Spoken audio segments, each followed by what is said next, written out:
Hello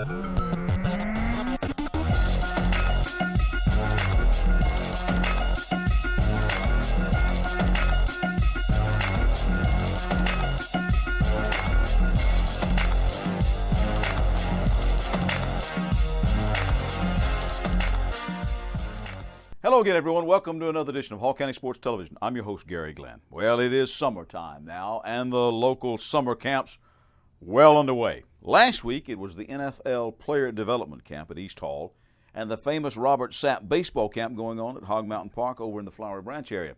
Now, I'm going to tell you more on baseball next week, but first up this week, the passing camp that the Vikings hosted. Local teams such as East Hall, Johnston, and Chestatee joined Banks County and Union County for some 7-on-7 passing work and linemen's challenges to go along with some lessons on character development. Viking coach Brian Gray says this is the fourth year they have hosted. The NFL and Atlanta Falcons decided that it was important that they reach down into the youth organizations in high school and help develop football and follow along with the mission of USA football. And they approached me 4 years ago if I'd be willing to run a camp for them, and I couldn't pass. I had to take it, and so we've held the camp up here for the last 4 years, and this year we've got 300 kids. We're the biggest one in the state. I believe they have 4 other ones around the state. Last year we had 700. We were the biggest in the country, and basically we bring kids in, and they go through 5 breakout sessions: cyberbullying, managing relationships, leadership, academics, and then just an overall commitment talk.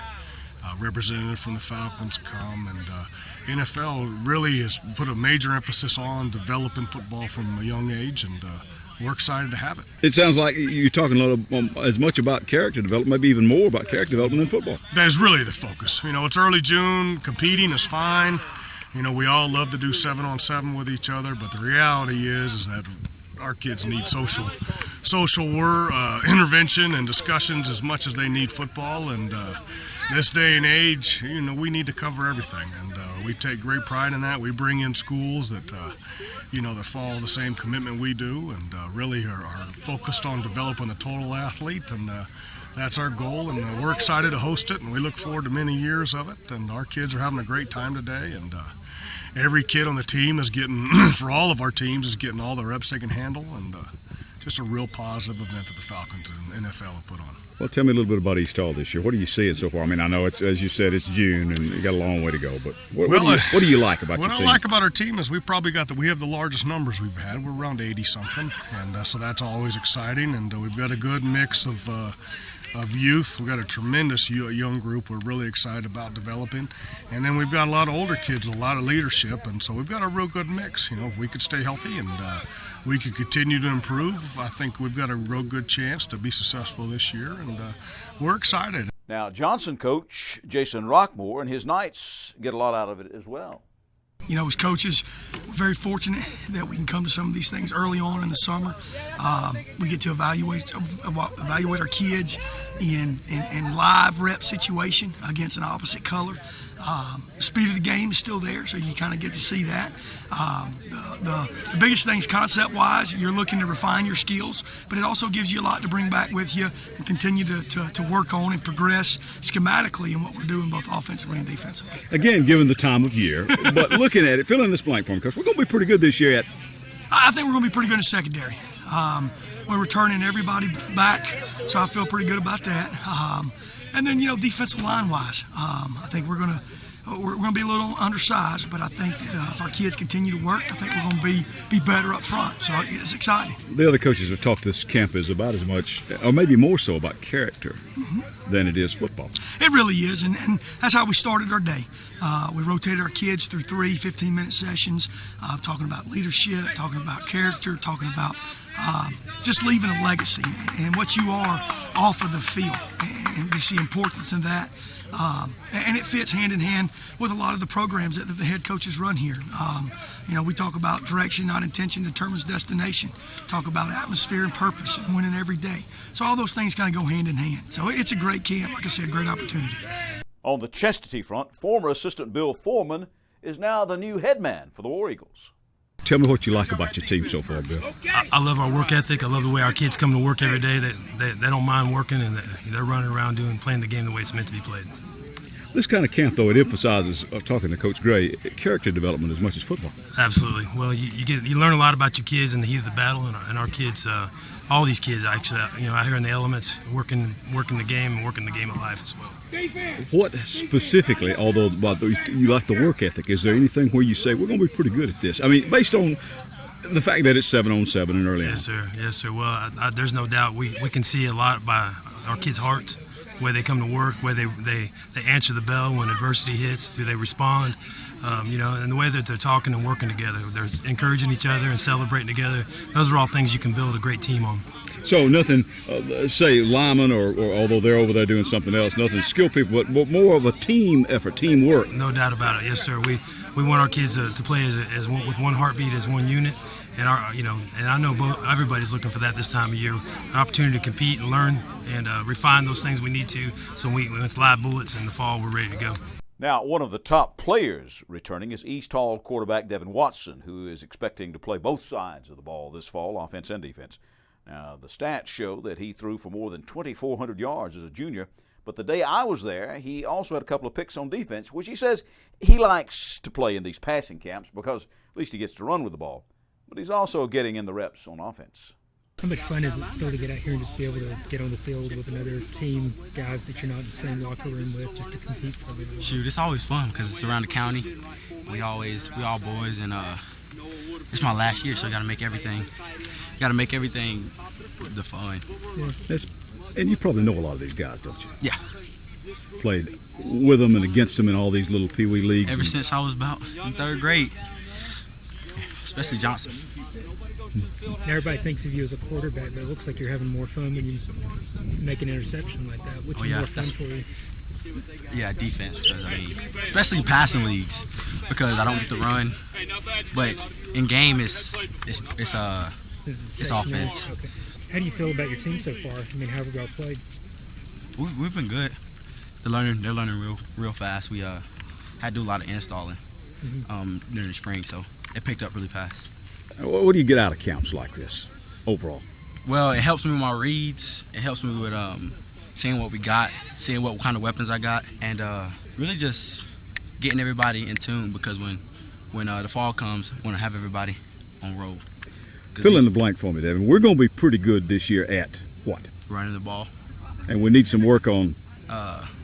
Got to get our pass coverages right. Now, continuing in the football mode, this week the FCA has its football camp at Johnson, and next week we'll have more on the SAP baseball camp. An update on some college news in just a moment. Mountain View Auto Repair is your local full-service auto repair shop. Trusted with your vehicles for over 20 years, our experience will ensure that your vehicle will stay well-maintained year-round. You can trust our experts in everything from transmissions to brakes to engine repairs and oil changes. So visit owner Danny Hammock and his staff of professionals at 3365 Mountain View Road in Gainesville, or give them a call at 770-535-7278. That's Mountain View Auto Repair for your complete auto service. We're back. I'm Gary Glenn. This is Hall County Sports. Now, some sporting news from the local university front for you. 3 Brown softball players were chosen as National Fast Pitch Coaches Association NAIA All-Region selections for their play in the 2014 season. Sophomore Liz Schneider, senior Jenny Shepard, and junior Katie Cole honored as first-team All-East Region players. Schneider, who was also selected as an SSAC All-Conference and Gold Glove performer, added to her postseason honors as the All-East first-team first baseman. The SSAC Divisional Player of the Year, Shepard, was honored as the All-East first-team utility player for her standout play as a pitcher and shortstop. Cole, also an SSAC All-Conference selection, was named the All-East second-team designated player. 4 Brown tennis players were named to the 2014 NAIA Women's Tennis All-American team. Senior Dominika Jazova and junior Maria Pererdoma Medina were each selected as first-team All-Americans, while senior Stephanie Moniz and Zelina Nazarova were chosen as honorable mention All-Americans. Nazarova, Jasova, and Medina also were named ITA All-Americans. Golden Tigers made it to the quarterfinals of the national tournament this spring. They were sidelined by Lindsey Wilson out of Kentucky, who lost to the eventual champion Georgia Gwinnett. And at the NAIA Track and Field National Championships, Deshane Honeycutt, Demetria Higgins, and Olamide Sokumbi showed well in their respective events. The first national qualifiers in the history of the program. The Tigers, in fact, won their conference championship for the second straight year with 14 firsts out of 21 events. We'll have some more on that on a future show when we get Rick Ludwig, the coach, come in and talk to us a little bit about that. But right now, we bring to the show Coach Mike Lockstamper, who is not only the soccer coach at Brenau, but also Mike is the athletic director. And Mike, I'm just rattling off all of this stuff, these national honors, these All-Americans and these All-Regions and stuff like that. And when you think about that, I mean, that's a pretty good accomplishment for you guys. You did well already in the national rankings and so forth, and now here you are in the spring. Right, exactly, and we're very proud of all of our teams, and not to forget our cheer team, which finished third in the nation in their sport down Daytona Beach. So we're really excited about the performances of all of our spring sports teams. Now, Mike, this also represents, I think, and we've seen this in the last couple of years, but an increased emphasis. Now, I know that college is all about studies, and that's the most important thing, but an increased emphasis locally on the athletic program at Brenau. Absolutely, and to your point about academics, we do like to cheer on the fact that our athletes do sport a 3.12 GPA, so they're very good students, and but just as significantly, their accolades with their respective sports, we take great pride in. So I'm excited about all of our sports teams, but yeah, to comment a little bit on the spring sports teams, to garner our second conference championship in track and field is huge, and to gain several All-Americans in the process is just, I think, monumental for all of our teams. So we're very excited. Plus, you play in a pretty competitive league, Mike. I mean, it's a pretty competitive conference, and the NAIA, although in some ways is not up there with the NCAA, probably just because of the numbers situation in a lot of ways, it's a pretty competitive league, so you got to be happy with the way they've performed. Absolutely. I think our league is certainly one of the top in the NAIA, as evidenced by the number of championships that we won this year, within our league. So to be able to compete with the teams that we must compete with each and every day in our conference, I think speaks volumes for our athletes and our coaching staff. So. And it's an overall thing. I mean, you did pretty well in the fall and in the winter. Now this is kind of carrying over into the springtime, which Mike, success breeds success, obviously. Yeah, just to comment on the whole year, and I think that it started off as you mentioned last fall. We had a conference championship in cross country. Had a great year with soccer, ranked in the top 15 nationally with soccer, and our volleyball team had a really good year as well. And then we carried that on through basketball and swimming. Swimming, we had the Coach of the Year, the NAIA Coach of the Year, which is huge. We've never had that before at Brenau. So I think just to add to the whole discussion about how our sports teams are doing, I think those are some additional things that we can hang our hats on. Yeah, we've had your folks on Yeah. here on this show. We've had them on to talk about some of that. Now, but one of the other things I wanted to talk to you about today in particular was the fact that not just you personally, but as the athletic director, but the university has made a strong commitment in expanding facilities. Tell me a little bit about all of that. Right. Well, we, Packlet Milliken has been generous enough to donate some land, and we've been able to get some sponsorships of some money to go towards acquiring a national championship softball field, as well as a track and field complex soccer field. So we're in the process of starting those build outs. We're working on the infrastructure right now. The great thing is it's within a mile or so of our campus, so our athletes will be able to get there very quickly and without any problems with that. So.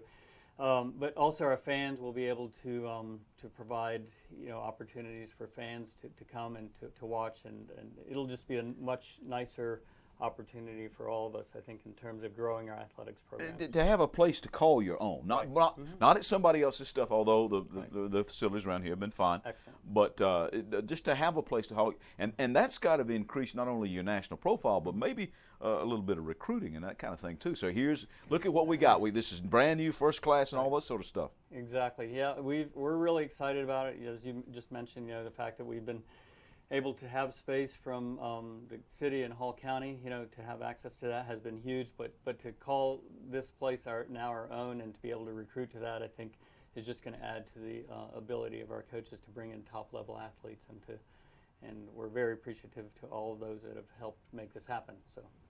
One thing I want to, before we get away from here, I want to talk to you a little bit about your sport. What you got coming back in soccer, Coach? You going to be pretty good again this year? We are going to be very good, I think. Now, granted, we're losing 7 seniors to graduation, amongst them a couple of pretty important All-Americans. But I think the recruiting class that we've had, and we We anticipate adding 9 new players to our roster. So, but it's been a great year recruiting-wise. So I anticipate, we'll bring in 20 athletes, 20 soccer players, and I think it'll be a challenging year. We're playing some top 25 ranked teams once again, but I know our team will rise to the occasion. I think it will bode well for us in the end. So.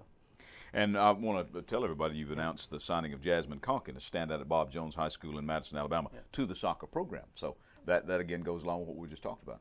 Exactly. We added Jasmine. We've added several. We lost a little bit in terms of our defensive, not just from our attack. We had Esther Anyanu, our All-American forward, that we're going to lose, but we also added some key defenders to take the place of some of those that we lost on the back line. So. I anticipate we'll be very strong once again. With a little bit younger, but nonetheless very competitive. All right, Mike. Thanks for coming in. Okay. Good luck to you in the soccer program and the whole athletic program with the Brunel Golden Tigers. We look forward to a great year. Okay. It is Mike Lockstanfer from Brunel University, head soccer coach and athletic director. We're back with more Hall County Sports in just a moment. This is Hall County Sports, brought to you by Green Ford on Browns Bridge Road in Gainesville. Check out the latest deals. Remember, when you go Green Ford. By Mountain View Auto Repair, a full-service shop for all of your automotive needs. Call Danny at Mountain View Auto Repair, 770-535-7278. We're back. I'm Gary Glenn, Hall County Sports. Now, in August of this year, several local youth and adult athletes will be representing the United States in a World Championship event, the highly competitive sport of dragon boat racing, the most popular of paddle sports and second largest activity in the world behind soccer.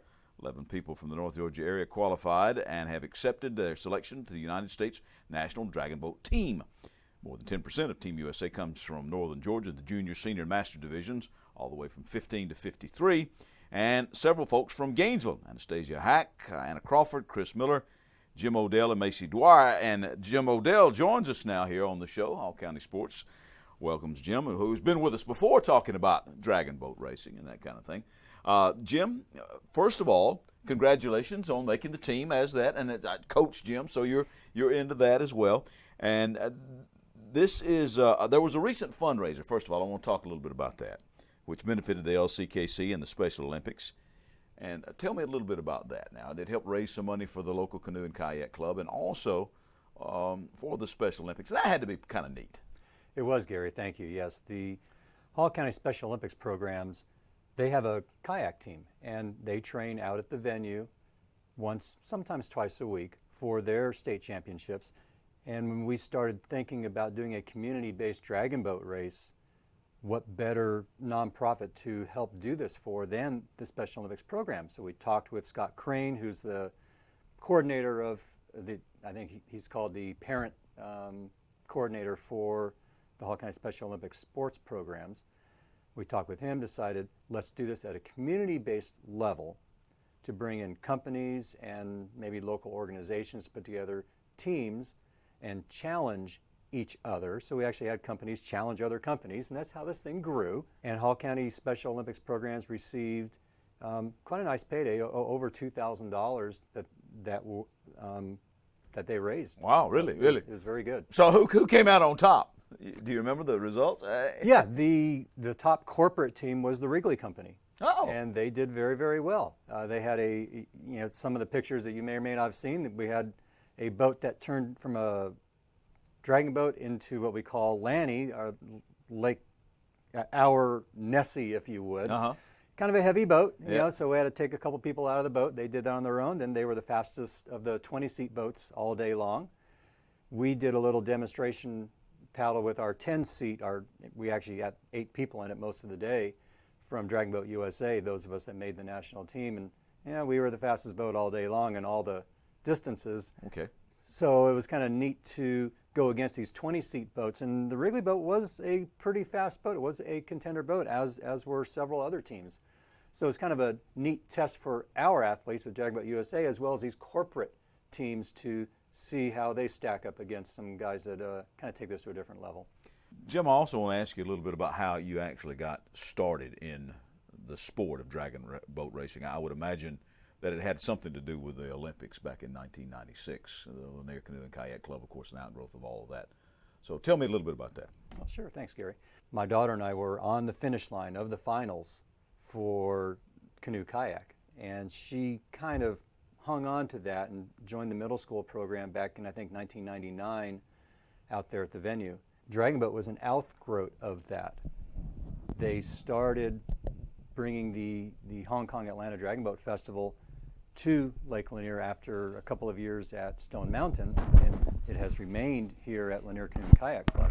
So kind of started dragon boating in around 2001, I think, maybe 2002, doing it for the club, and have continued on through that. One of our series of coaches that we've had for Lanier Canoe and Kayak Club, Dave and Devery Robertson, were very familiar with dragon boating up in Canada, and they brought that love of dragon boating here and saw my passion for the sport. So I was coached by them to become a better coach. And then in actually 2009, the U.S. National Dragon Boat coach contacted me about maybe doing some trials down here because he'd seen the times that we've put up at the festival regularly with our club. So our club is definitely on the radar screen of a lot of teams, let alone just the U.S. national team. Well, I said in our intro, about all the people that you got from our area. I mentioned all the folks from Gainesville, but you got 3 folks from Cumming, one from Houston, one from Woodstock, one from Marietta. Was it the pull of the venue here that got these folks interested in it, Jim? Yes, the pull of the venue and of the Hong Kong Atlanta Dragon Boat Festival that we hold in September.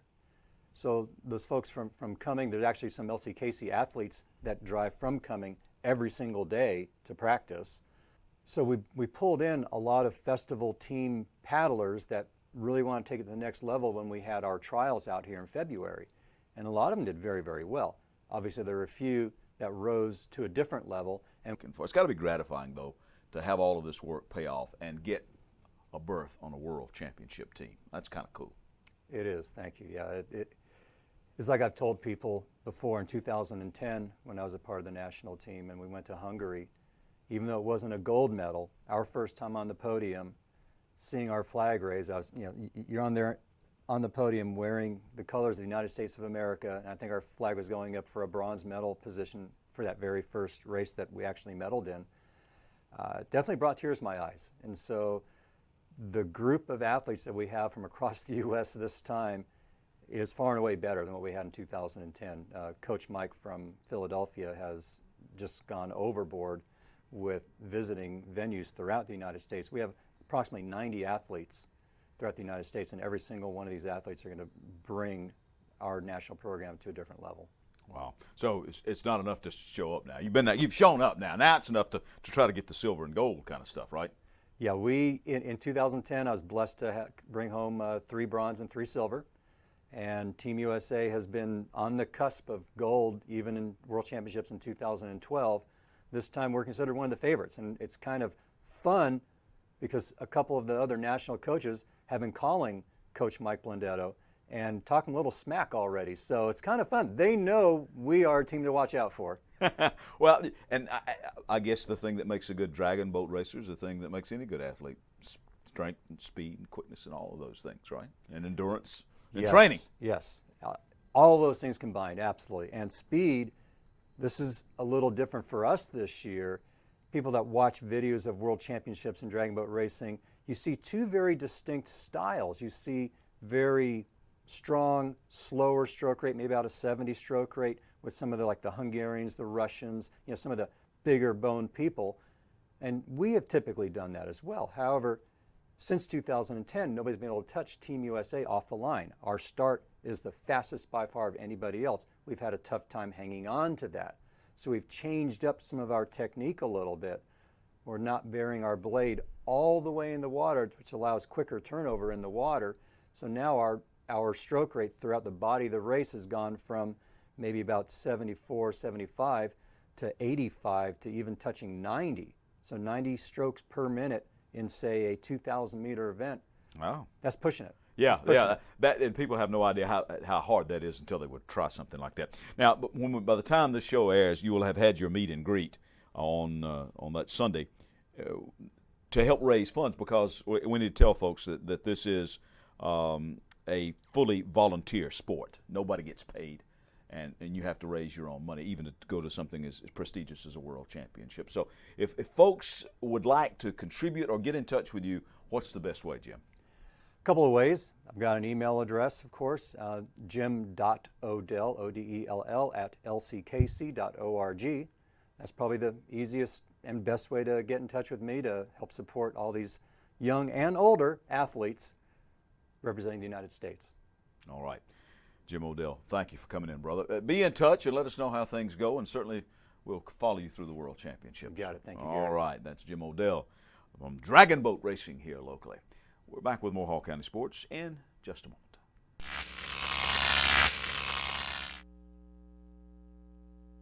We're back. I'm Gary Glenn. This is Hall County Sports TV.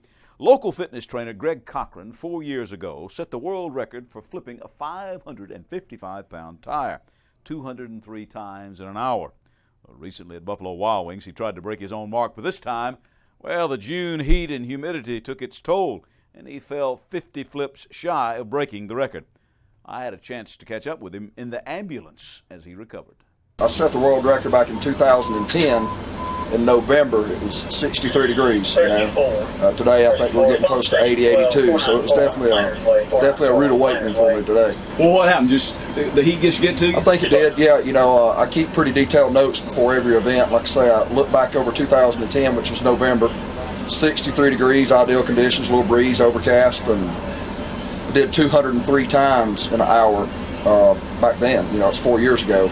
And today, I think we got about 154 before it finally just caught me. So maybe 4 years more of age and a little bit of extra heat kind of caught it. But How do you train for something like this? remember Paul Anderson? He always said if you go out and you pick up a baby calf and you pick it up every day, soon you're picking up a cow. So I just started flipping smaller tires and getting bigger tires and getting bigger.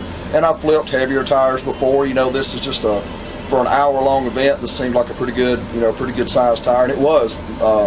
4 years ago. And I always tell people now, maybe I set the bar higher than I thought I did 4 years ago, or I know the heat caught me. It was rough. It was and you probably didn't think it was going to make that much difference. Huh? No, I really didn't. I really didn't think it'd make that much difference. But 20 degrees or so, yeah, it made a big difference on me. So, are you going to give this another shot? Oh yeah, absolutely. I'm not going to stop. I want to break my record.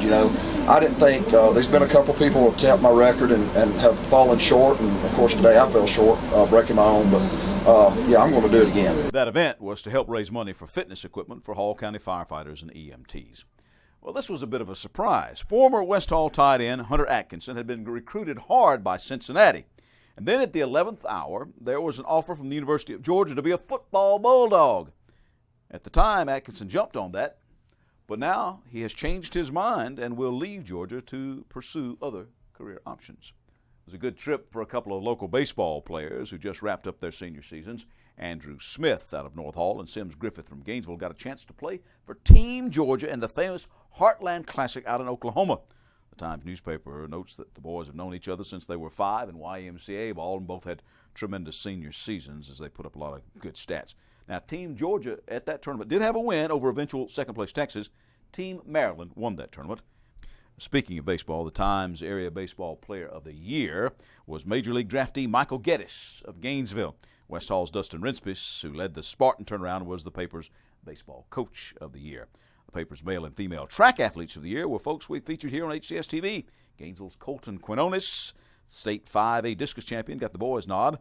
While on the girls' side, that honor belonged to North Hall's two-time AAA pole vault champion, Gabrielle Hoffman, who's also quite a hurdler, sprinter, and triple jumper. Records fell as the Georgia Iron Dogs powerlifting team won the bench press division and finished second in full power last Saturday and Sunday at the American Powerlifting Committee National Championships in Athens. Flowery Branch's Zach Layfield broke his own world record in the bench press, while Gainesville's Tim Moon of the benchers set an all-time world record in his class. And in full power, Tyler Cummings from Forsyth County set records and earned the Champion of Champions award as they both got Best Lifter honors. We'll have much more on the APC Nationals next week. And if you are in the area on Sunday morning, the 29th of this month, McEver Road United Methodist Church, one of our sponsors here on HCS-TV, will be presenting their Vacation Bible School musical. That'll start at 10:30, and they'll have a cookout to follow that. So if you're in the area, drop by. That's our show for this week. I'm Gary Glenn, Hall County Sports.